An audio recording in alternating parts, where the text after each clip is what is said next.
राज्यात शिवसेना आणि भाजपने एकत्र येत महायुतीची सत्ता स्थापन केली आणि त्यानंतर राष्ट्रवादी काँग्रेसचा सहभाग झाला।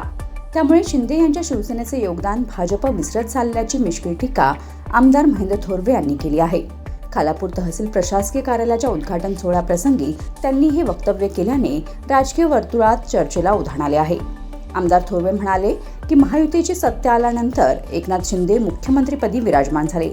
त्यानंतर देवेंद्र फडणवीस आणि एकनाथ शिंदे या दोन नेतृत्वांनी एकत्र येत महाराष्ट्राच्या विकासाला गती दिली।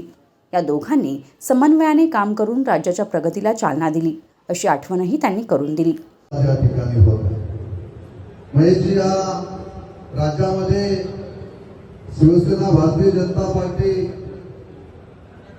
असं सरकार आपण एकत्रपणे आणलं, नंतर राष्ट्रवादी आले भाऊ, पण आपण दोघांनी आणलं त्यानंतर राष्ट्रवादी आले, हे विसरू नका। भारतीय जनता पार्टीनंतर हे विसरू नये की सरकार आमचं शिवसेना आणि भारतीय जनता पार्टी आणि मग सगळे सामील झाले, त्याचा विसर पडत चाललाय तुम्हाला असं वाटतं। जिल्हा परिषद आणि नगरपालिका निवडणुकांमध्ये दक्षिण रायगडमध्ये भाजपने अजित पवार यांच्या राष्ट्रवादी काँग्रेससोबत तर उत्तर रायगडमध्ये शिंदे यांच्या शिवसेनेसोबत युती केली होती। शिंदे शिवसेनेचे अधिक सदस्य निवडून आल्यानंतरही रायगड जिल्हा परिषदेत सत्ता स्थापनेवेळी भाजप आणि राष्ट्रवादीकडून शिवसेनेला बाजूला ठेवण्याचे प्रयत्न सुरू असल्याची चर्चा होती। मात्र देवेंद्र फडणवीस आणि एकनाथ शिंदे यांनी राष्ट्रवादी काँग्रेसचे प्रदेशाध्यक्ष सुनील तटकरे यांनी एकत्र येत महायुतीची सत्ता स्थापन केली।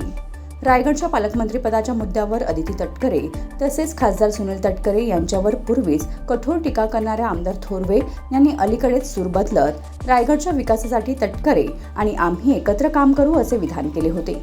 मात्र रायगडमध्ये भाजपकडून सुनील तटकरे यांनाच अधिक महत्त्व दिले जात असल्याची खदखद त्यांनी अप्रत्यक्षपणे व्यक्त केल्याचे राजकीय निरीक्षकांचे मत आहे। कर्जत खालापूर परिसरात शिंदे यांची शिवसेना आणि अजित पवारांची राष्ट्रवादी काँग्रेस यांच्यासोबत समन्वय राहील अशी अपेक्षा व्यक्त होत असतानाच महायुतीतील मोठा भाऊ मानल्या जाणाऱ्या भाजपवरच आमदार थोरवे यांनी केलेल्या टीकेमुळे स्थानिक राजकारणात नव्या चर्चांना तोंड फुटले आहे। Bureau report, news 46, Raigad Khopoli.